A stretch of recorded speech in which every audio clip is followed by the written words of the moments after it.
Devenir libre en étant consultant, formateur ou coach, est-ce que ça t'intéresse? C'est le choix que j'ai fait moi à la mi-temps de ma vie à 43 ans.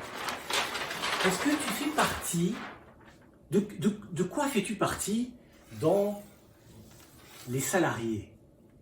Est-ce que tu fais partie de ces 70% de personnes qui s'ennuient? Est-ce que tu fais partie de ces 10% de personnes qui sont super motivées? Est-ce que tu fais partie de ces 20% de personnes qui pédalent à l'envers? Imagine un tandem à 10 places. Tu en as un qui pédale comme un furieux, tu en as deux qui pédalent à l'envers et 7 qui font semblant de pédaler. Quelle que soit ta posture, est-ce que ça te plaît d'être salarié en sachant ça? Ça, c'est le résultat de l'étude de Gallup en 2017 en Europe de l'Ouest. 70% des salariés s'emmerdent. 10% sont à fond et 20% carrément sabotent l'histoire. Alors je ne sais pas où tu te situes par rapport à cette étude, mais en tout cas, est-ce que tu ressens l'appel de la liberté? Qu'est-ce que ça veut dire l'appel de la liberté? Ça veut dire que je suis à mon compte, ça veut dire que je suis à mon compte, j'ai ma propre entreprise, je suis multi-activité, c'est-à-dire que c'est moi qui décide de ce que je fais, je décide, et multi-activité dans les deux sens, parce que je peux travailler dans tout un tas de secteurs d'activité dont j'ignore même l'existence quand je suis salarié dans une entreprise pour un système donné et à une cible marketing donnée. Multi-activité dans les deux sens. Et puis surtout, libre, ça veut dire j'ai plus de chef. Fini les guerres de pouvoir. J'ai des clients. Et avec mes clients, ça se passe bien. Ça se passe pas toujours bien avec son chef. J'ai quelques histoires à raconter. Alors, consultant libre, comment devenir consultant libre? C'est prendre conscience que tu as des compétences. Je ne sais pas, peut-être que tu es dans l'informatique, dans les ressources humaines, dans la production, dans la finance, dans la communication, que sais-je. Mais depuis que tu bosses, tu as acquis plein de compétences. Et puis, ces expériences de terrain, eh bien tout ça, ces compétences plutôt techniques, et ces expériences de vie, de négociation, de discussion, de réunion, de produits, d'outils, de méthodes, eh bien ça, tu peux le vendre. Et ça, tu peux le vendre à tout un tas d'entreprises. Le problème, c'est que comment vendre? C'est vraiment la question que se pose la plupart des gens qui se mettent à leur compte. Comment vendre? Et surtout, comment vendre sans concurrence? Et c'est l'objet de cette vidéo, c'est de te sensibiliser au fait que c'est possible de vendre sans concurrence. Alors, ce qui se passe dans la vie professionnelle, c'est que la première mi-temps, on apprend beaucoup à travailler, on apprend des techniques, des outils, des méthodes, et puis on regarde comment les autres bossent. Et puis se pose la question de la deuxième mi-temps. Souvent, ça arrive vers 40 ans, 45 ans, ou peut-être plus tard. Ou bien peut-être que tu es déjà à ton compte et puis que tu as du mal à mettre en route cette deuxième mi-temps. La deuxième mi-temps, c'est le moment où on se dit « j'ai plus envie de m'ennuyer ». Parce que c'est ça qui arrive souvent, c'est le pourcentage qu'on voyait dans l'étude Gallup. Il y a l'ennui qui arrive, ou bien il y a la pression qui peut amener vers le burn-out. Moi j'ai un certain nombre de clients qui sont passés par le burn-out, ou qui, quand on a commencé à bosser ensemble, étaient dans le burn-out, ou s'approchaient du burn-out. Donc ça n'a pas de sens de mettre sa santé à risque pour les autres, parce que quand on travaille dans une entreprise, on travaille pour les autres. Et puis aussi, la deuxième mi-temps, on se pose la question du sens. À quoi ça sert ce que je fais? Quelle cause ça aide? Est-ce que je ne travaille pas sur des gadgets, sur des trucs secondaires? Or, on a beaucoup besoin aujourd'hui de travailler sur des choses essentielles. Je pense qu'on est à un carrefour de l'histoire de l'humanité où les beaux cerveaux doivent se concentrer de plus en plus sur les enjeux liés à la préservation de notre planète, de la paix, à la protection de la vie en général. Et il y a du boulot là-dedans. Donc, est-ce que ça n'a pas du sens de se réorienter par rapport à ça? Et puis, travailler pour soi, c'est pas une manière égoïste de dire ça, c'est je travaille pour moi, c'est-à-dire que j'ai un lien direct entre ce que je fais et ce que je récupère. Je paye bien sûr mes erreurs cash, je vais en parler dans un instant, mais je récupère aussi mes succès directement sans qu'il y ait tout un tas d'intermédiaires autour qui viennent, pour des raisons plus ou moins bonnes, prendre ma place, travailler pour soi. Alors je voudrais te faire un petit test. Parce qu'une autre vie est possible, mais ce test, c'est pour aller travailler quel est ton alignement. Est-ce que tu es aligné? Alors, qu'est-ce que ça veut dire être aligné?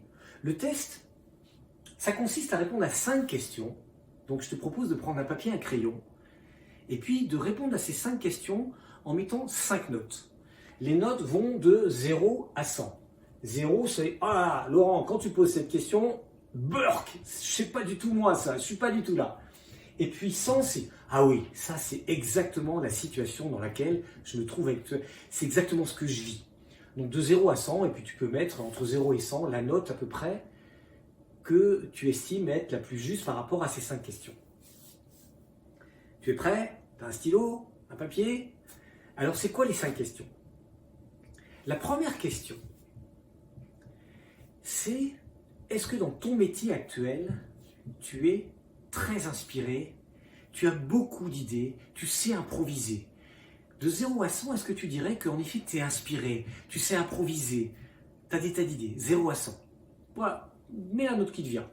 De 0 à 100. Est-ce que je suis inspiré? Est-ce que j'ai plein d'idées?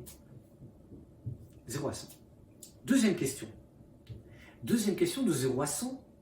Est-ce que tu atteins régulièrement tes objectifs? Je ne parle pas des objectifs qu'on te donne et les objectifs qui viennent de l'extérieur, mais tes objectifs de vie, qui peuvent être professionnels, qui peuvent être familiaux, qui peuvent être des aventures personnelles. Est-ce que tu atteins régulièrement tes objectifs? Note de 0 à 100. Troisième question. Qu'est-ce que te dit ton entourage sur ton chemin de vie? Autrement dit, si les gens autour de toi disent « Mais qu'est-ce que tu fous là-dedans ?» Je raconterai une histoire là-dessus tout à l'heure.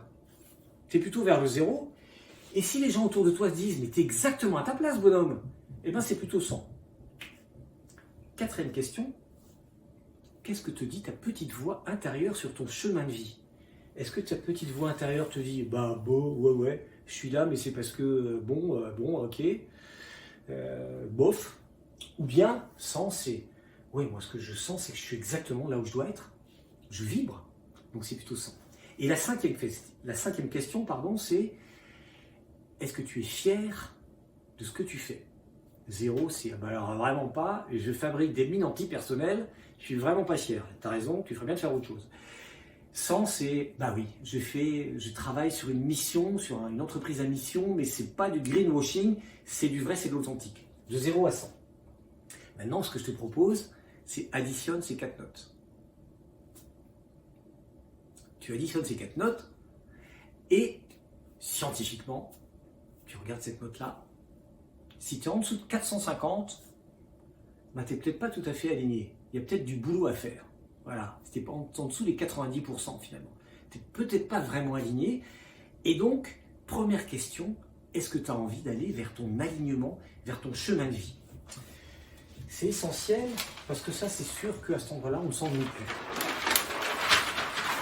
La question qui se pose, c'est « Ok, je suis mon chemin de vie et c'est de me mettre à mon compte, consultant, formateur ou coach, mais comment trouver des clients sans concurrence ?» Alors, je vais te raconter une histoire qui m'est arrivée quand j'ai démarré ce métier et que j'ai reproduit les quantités de fois. Je vais voir un ancien collègue de J'aime Plus où je travaillais. J'aime Plus, c'était le leader mondial de la carte à puce. Je vais voir cet ancien collègue qui est devenu le directeur de la recherche et développement chez Auberture, l'un des concurrents de J'aime Plus. Au moment où je rentre dans son bureau, cet ancien collègue me dit « Laurent, je te reçois parce que je t'aime bien, mais je te préviens, j'ai pas de business pour toi. » Donc ça commence bien. C'est pas grave, je rentre dans son bureau et je lui dis « Écoute, moi ce que j'ai besoin, c'est que tu me donnes ton avis sur mon projet et puis que tu me racontes un peu ce que tu deviens, ça m'intéresse ton histoire. » Je prends des notes, je pars et avant de partir, je lui dis « Je te propose de revenir dans 15 jours parce que j'aurais peut-être quelque chose à te proposer sur les analyses de risque. » Voilà. Donc je reprends rendez-vous et 15 jours après, je reviens, je lui fais une offre. Et il me signe immédiatement pour une mission de 10 000 € pour 5 jours d'intervention. Il n'y avait pas de concurrence, il n'y avait pas de demande. Et pourtant, eh bien, en 2 rendez-vous, et ça, il y a de la méthode derrière, il m'a signé une affaire à 10 000 €. Alors, les gens qui se mettent sur le métier de conseil, de consultant, coach, formateur, ils se posent la question du prix du marché. Et moi, ce que je te dis, c'est qu'il n'y a pas de prix du marché. Et pour ça, je vais te raconter l'anecdote du mécanicien de Saint-Tropez. à Saint-Tropez, il y a un milliardaire qui a un yacht et il est là à se morfondre dans un café parce que son moteur de yacht est en panne. Alors un milliardaire, il perd des millions tout le temps, c'est la catastrophe. Donc il pleure auprès du barman et il dit: j'ai fait intervenir tous les mécaniciens de cette ville et personne n'est foutu de me réparer le moteur de mon yacht. Alors le barman lui dit: mais vous devriez aller dans une petite rue, la troisième à gauche, la deuxième à droite. Il y avait un vieux mécanicien qui était vraiment extraordinaire sur le port de Saint-Tropez. Alors le milliardaire envoie chercher en désespoir de cause le vieux mécanicien qui arrive avec sa trousse à outils, son béret et puis une cigarette autour de l'oreille plutôt. Et il dit: qu'est-ce qu'il a votre moteur? Alors le milliardaire raconte ses malheurs. Le vieux mécanicien prend un marteau et puis pendant 1 heure il va taper sur les tuyaux du moteur du yacht. Et au bout d'1 heure il s'arrête et boum, il donne un grand coup de marteau, et puis il dit: milliardaire, il démarrait votre moteur. Alors le milliardaire tourne la clé, boum, les 6000 chevaux de son yacht se mettent en route. Alors il dit au vieux mécanicien: mais vous êtes un type extraordinaire, vous me sauvez la vie, combien je vous dois? Alors le vieux mécanicien attrape sa cigarette, jette le tabac sur le pont du yacht, il attrape le stylo sur votre oreille, il écrit un chiffre, il donne ça au milliardaire. Le milliardaire prend le papier et dit: waouh, 10 000 $, 10 000 $ pour un coup de marteau, 10 000 € plutôt, 10 000 € pour un coup de marteau, vous êtes un peu gonflé, vous. Alors, le mécanicien un peu énervé reprend le papier, il règle les 10 000 €, et puis il écrit quelque chose d'autre, il le donne au milliardaire. Le milliardaire prend le papier et dit: ah, ok, j'ai compris. Et tu sais ce qu'il y a écrit sur le papier? Le vieux mécanicien a écrit: pour le coup de marteau, 1 €. Pour savoir où il faut donner le coup de marteau, 9 999 €.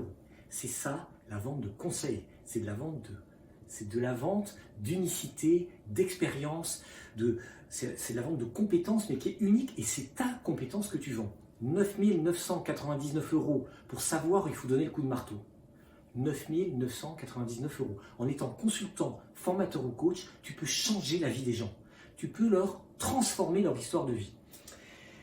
Donc le prix du marché, et je vais te raconter une autre. Moi j'ai un client, c'était le directeur régional d'une grande entreprise du CAC 40, et je lui facturais 600 € les 2 heures de coaching.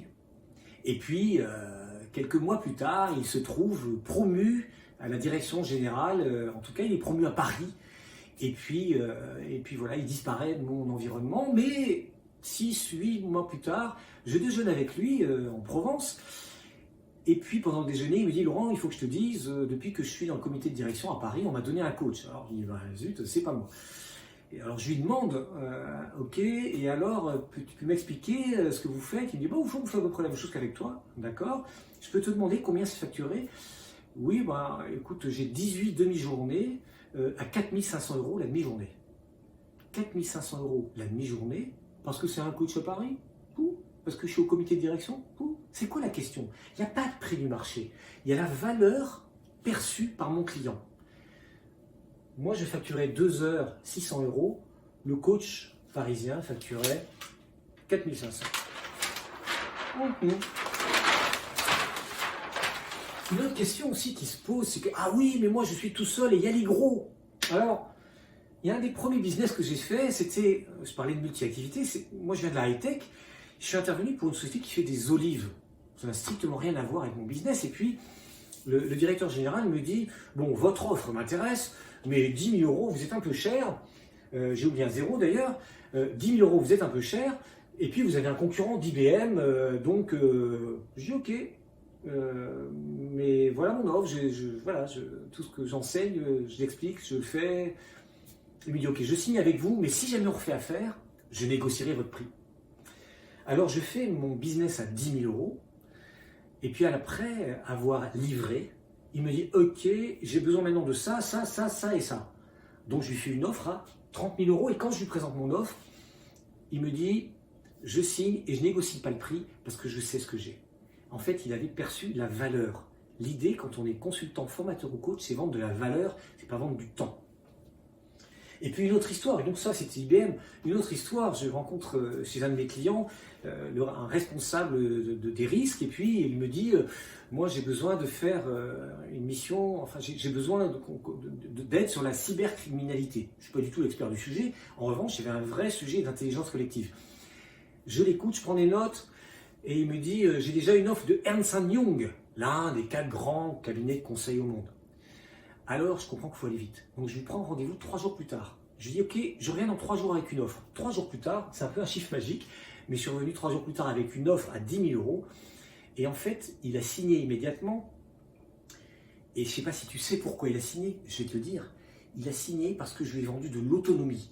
Je lui ai dit, voilà ce que je te propose dans ce package à 10 000 euros, et tu vas reprendre la main rapidement pour avancer sur ce projet cybercriminalité. Je vais te transmettre à la fois des outils, de l'intelligence collective, et Ernst & Young a disparu du sujet.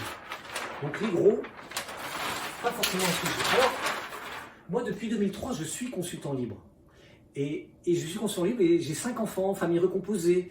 Donc je sais ce que c'est que les enjeux de ramener du fric à la maison. Qu'est-ce que j'ai fait depuis 2003 Des tas de choses. Par exemple, j'ai écrit un livre. J'ai coécrit un livre qui s'appelle Les groupes Mastermind Accélérateurs de réussite, qui existe en français, en anglais et en espagnol.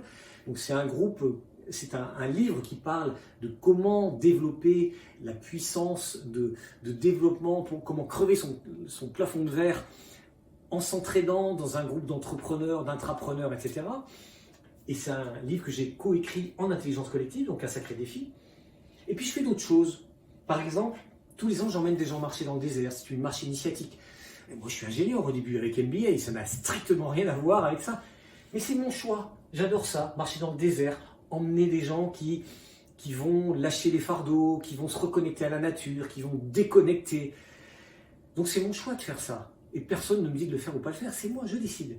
Et bien sûr, je fais aussi du coaching, des formations et de l'animation de séminaires en intelligence collective. Alors, au cœur de ma mission, moi, il y a le leadership. Le leadership responsable. La responsabilité, aujourd'hui, c'est une nécessité. Depuis 200 ans, on a fait des choses extraordinaires, mais il y a tout le revers de la médaille également. Et les leaders, ils ont besoin de consultants, de formateurs, de coachs pour les aider à devenir plus forts sur le leadership responsable, à prendre les vraies décisions, pas les décisionnettes à 3 mois, mais les vraies décisions qui engagent l'avenir peut-être de tes enfants. Le leadership responsable, c'est au cœur de ma mission de vie. Alors je propose d'apprivoiser la liberté responsable. Et ça c'est très concret aussi. C'est que pour que tu puisses être libre en étant responsable, il faut ramener du fric. Donc avoir des clients. Donc comment trouver des clients? Comment trouver des clients sans concurrence? Et également comment s'occuper du monde intérieur? Parce qu'il y a des tas d'obstacles à l'intérieur qui nous empêchent d'aller chercher des clients, qui nous font perdre le moral. Donc ce sont 2 enjeux essentiels pour lesquels je propose un accompagnement sur lequel je vais revenir dans un instant. Mais je voudrais te dire aussi que ça n'a pas toujours été facile pour moi. En 2009, mon business marchait pas trop mal, mais tous mes clients m'ont dit, Laurent, c'est la crise financière. Les directeurs financiers ont dit, dehors les consultants. Moi, j'avais 5 enfants. Et comment je fais? J'avais pas envie de retourner en entreprise. Et puis, j'avais un âge qui commençait à être compliqué pour trouver un job en entreprise. Alors, j'ai démarré un autre métier pour lequel je n'étais pas aligné. C'était le métier de conseil en gestion de patrimoine. Alors, j'ai réussi à obtenir presque 100 clients. Mais je vendais des produits qui n'étaient pas les miens. J'ai eu des déconvenus avec des produits que j'ai vendus à des amis, à des gens de mon réseau. Et comme je me suis occupé d'eux jusqu'au bout, ça m'a amené en 2018 à être ruiné. Parce que je les ai aidés aussi à se défendre. J'étais pas aligné et je suis allé jusqu'au bout. C'est-à-dire qu'en 2018, j'étais ruiné. C'est là qu'un de mes anciens copains de Gen+, que je n'avais pas vu depuis 20 ans ou presque, m'a proposé de venir prendre un poste de direction des opérations au Québec dans une start-up. Donc je me suis dit, ça y est, je suis en train de me refaire, je vais retrouver une vie comme j'avais avant. J'avais un gros salaire à 6 chiffres quand j'étais salarié. Donc j'ai démarré ça. Ça s'est super bien passé pendant quelques mois, sauf que au printemps 2019, je me suis fait virer en 5 minutes comme on fait en Amérique du Nord. Alors je peux vous dire que c'est pas facile, le moment où on appelle sa femme pour lui dire tu prépares le déménagement, et ben je me suis fait virer, qu'est-ce qu'on fait? On a décidé de rester quand même, Et j'ai redémarré du coup mon métier de conseil en management, tel que j'expliquais, et je suis intervenu pour un certain nombre d'entreprises ici au Québec, et aussi un certain nombre d'entrepreneurs, de consultants, de coachs, en ligne surtout, avec des groupes mastermind également. Mais j'étais viré, donc il fallait redémarrer tout à zéro. Et puis dans le désert, en sortant du désert le 15 mars 2020, eh bien, le Covid a expliqué à tous les gens qui étaient venus avec moi qu'ils pouvaient rentrer en France. En revanche, moi, mon retour pour le Québec, pour le Canada, est devenu impossible. Je suis resté bloqué 4 mois dans le sud du Maroc, sans pouvoir faire de business, sans chômage, sans protection sociale. Donc une situation très délicate, la famille loin. Donc je sais aussi ce que c'est que la résilience. Et en venant à l'été 2020, sans clients, j'ai dû redémarrer à zéro. Donc le chiffre d'affaires est tombé à zéro, totalement à zéro. Donc on serrait les boulons de tous les côtés. Et puis j'ai redémarré, j'ai pris une décision paradoxale d'ailleurs, c'est qu'à l'automne 2020, j'ai pris un coach qui m'a permis de débloquer certaines dimensions et d'aller dans du B2C beaucoup plus d'ailleurs. J'avais une grande expérience du B2B. B2C, il y avait des choses encore à régler. Et en 2021, j'ai fait 130 000 $ de chiffre d'affaires. C'est pas la fortune, mais ça me permet d'être libre. Parce qu'avec 130 000 $ de chiffre d'affaires, c'est moi qui décide de ma vie. Et il a fallu aller chercher ce chiffre. Il a fallu aller chercher les clients. Et mes clients, je les trouve tous sans concurrence. Alors, c'est quoi le programme Consultant Libre que je propose? C'est un programme qui te permet de comprendre qui sont mes prospects, comment aborder mes prospects, comment les trouver, ils sont où mes prospects, comment leur faire une offre, que ce soit en B2B ou en B2C d'ailleurs, comment trouver des clients, comment leur faire une offre et comment les faire signer. Comment les faire signer? Parce qu'il ne s'agit pas, comme un certain nombre de collègues consultants que je connais, d'envoyer des choses à la mer et puis d'espérer que ça revienne. Ça ne revient pas. Il faut faire le travail d'aller faire signer le client. Lui donner le stylo, dire maintenant tu signes. Alors ce programme, c'est un programme que j'ai totalement élaboré pour aussi que tu te sentes valorisé. Parce que c'est étonnant de voir comme quand on est en entreprise, alors je suis vice-président du marketing, je sais pas quoi, les gens se sentent valorisés par leur titre, ils se sentent valorisés par leur bureau, ils ont des beaux bureaux, ils se sentent valorisés parce qu'ils ont des grandes équipes, et puis quand ils se retrouvent tout seuls, ils perdent confiance. On perd confiance parce que du coup on n'a plus toute cette aéropage de signes extérieurs de notre valeur. Alors ce programme il est aussi pour te faire comprendre que ta valeur tu l'as avec toi et que cette valeur tu vas pouvoir la vendre à des clients. Et cet accompagnement, c'est aussi beaucoup de méthodes. Parce que ce que je t'ai raconté comme anecdote, c'est bien sûr de la méthode. C'est de la méthode pour amener un client à signer, et même signer quelquefois alors qu'il évalue ta proposition à un chiffre supérieur à celle que tu lui as cotée. Ça m'est arrivé pas mal de fois. Et puis cette formation, ce programme, c'est aussi rejoindre une communauté de personnes qui, comme toi, sont plutôt dans leur deuxième partie de vie professionnelle, ont envie d'être libres et partagent des expériences, partagent les joies et les peines de se mettre à son compte et puis de développer son business. Ce programme, il adresse vraiment essentiellement ces deux choses-là. Comment trouver des clients sans concurrence et comment régler son compte à l'imposteur. L'imposteur, c'est le petit bonhomme qui rebondit sur l'épaule en disant « tu n'y arriveras pas, t'es pas gna gna gna gna gna gna ». Ouais, comment je fais pour transformer cet imposteur-là en copain? Donc la formation, le programme adresse ça. C'est une formation qui est 100% en ligne. Tu la fais à ton rythme. Chaque capsule, il y a une capsule vidéo dure entre 15 et 30 minutes avec l'exercice que je propose à chaque fois. Chaque fois, il y a un exercice à faire. Donc c'est 100% en ligne. Trouver les clients sans concurrence, c'est le but du jeu. Et puis trouver les alliés, y compris l'imposteur intérieur, celui qui veut t'empêcher. J'ajoute qu'il est possible de faire financer cette formation ou une partie de la formation avec le compte personnel de formation. Donc cette formation est éligible pour ça. Alors c'est quoi les étapes suivantes? Les étapes suivantes, ce que je te recommande vraiment, c'est d'aller écouter des vidéos de témoignages de personnes qui ont participé à la formation ou qui participent à la formation Consultant Libre. Je ne les ai pas tous interviewés, mais il y a quand même pas mal de vidéos de témoignages que tu peux regarder sur les feedbacks, sur qu'est-ce que les gens ont appris, comment ça les a transformés, vidéo de témoignages. Et puis La deuxième étape, c'est de prendre contact avec moi. Tu m'écris, tu me fais un coucou, et puis on a un entretien tous les deux pour évaluer pour s'écouter, et puis pour évaluer si ce programme correspond à ce dont tu as besoin pour crever ton plafond de verre, oser te mettre à ton compte, ou si tu es déjà à ton compte, transformer le modèle actuellement, qui est un modèle qui fonctionne peut-être pas tout à fait comme tu le voudrais. Donc les étapes suivantes, c'est vraiment ça, c'est les vidéos de témoignages, et puis prendre contact pour un entretien avec moi. Et si j'arrive à tourner la dernière page, voilà, c'est ma question. La question, c'est est-ce que tu te dis que devenir consultant, formateur ou coach libre à ton compte, c'est une question pour toi que tu as envie de réussir, que tu as envie de nourrir avec de l'expérience de quelqu'un qui l'a déjà fait? Eh bien moi, je t'encourage à prendre contact avec moi. Consultant, formateur ou coach libre, c'est peut-être pour toi. Prends contact et on se parle dans les jours qui viennent. À bientôt.